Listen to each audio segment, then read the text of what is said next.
बहु छल बल सुग्रीव कर। जिस समय तब मैं नीतू पांडे यूट्यूब चैनल पर सबका स्वागत करती हूँ। इस प्रसंग का वर्णन रामचरितमानस में मिलता है। इस प्रसंग में श्री रामचंद्र जी बाली को तीर मारते हैं तो बाली पूछता है कि आपने छुपकर तीर क्यों मारा। तो इस पर श्री रामचंद्र जी उसे बताते हैं, बहु छल बल सुग्रीव कर ही हारा भय मानी, मारा बाली राम तब हृदय माज सरतानी। परा बिकल मही सर के लागे, पुनि उठी बैठ देखी प्रभु आगे। श्याम गात सिर जटा बनाए, अरुण नयन सर चाप चढ़ाए।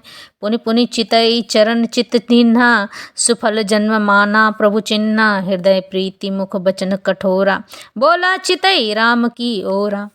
धर्म हेतु अवतरे गोसाई, मारेहु मोहि ब्याग की नाई। मैं बैरी सुग्रीव प्यारा, अवगुण कवन नाथ मोहि मारा। अनुज बधु भगिनी सुत नारी, सुन सठ कन्या सम ए चारी। इन्हीं कुदृष्टि बिलोकई ज्योई, ताहि बधे कछु पाप न होई। मूढ़ ते ही अतिशय अभिमाना, नारी सिखावन कर सिन काना। मम भुज बल आश्रित ते ही जानी, मारा चाहसी अधम अभिमानी। इस पर श्री रामचंद्र जी ने सुग्रीव के गले में फूलों की माला डाल दी और फिर उसे बड़ा भारी बल देकर भेजा। दोनों में पुनः अनेक प्रकार से युद्ध हुआ। श्री रघुनाथ जी वृक्ष की आड़ से देख रहे थे। सुग्रीव ने बहुत से छल बल किए, लेकिन अंत में भय मानकर हृदय से हार गया, डर गया। तब श्री रामचंद्र जी ने तान कर बाली के हृदय में बाण मार दिया। बाण के लगते ही बाली व्याकुल होकर पृथ्वी पर गिर पड़ा, किंतु प्रभु श्री रामचंद्र जी को आगे देखकर वह फिर उठ बैठा। भगवान का श्याम शरीर है, सिर पर जटा बनाए हैं, लाल नेत्र है, बाण लिए हैं और धनुष चढ़ाए हैं। बाली ने बार बार भगवान की ओर देखकर चित्त को यानी मन को उनके चरणों में लगा दिया। प्रभु को पहचान कर उसने अपना जन्म सफल माना। उसके हृदय में प्रीति थी, पर मुख में कठोर वचन थे।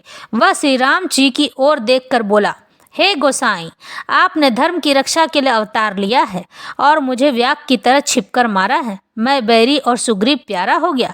हे नाथ, किस दोष से आपने मुझे मारा है। तो श्री रामचंद्र जी ने कहा, हे मूर्ख, सुन, छोटे भाई की स्त्री, बहन, पुत्र की स्त्री और कन्या, ये चारों समान हैं।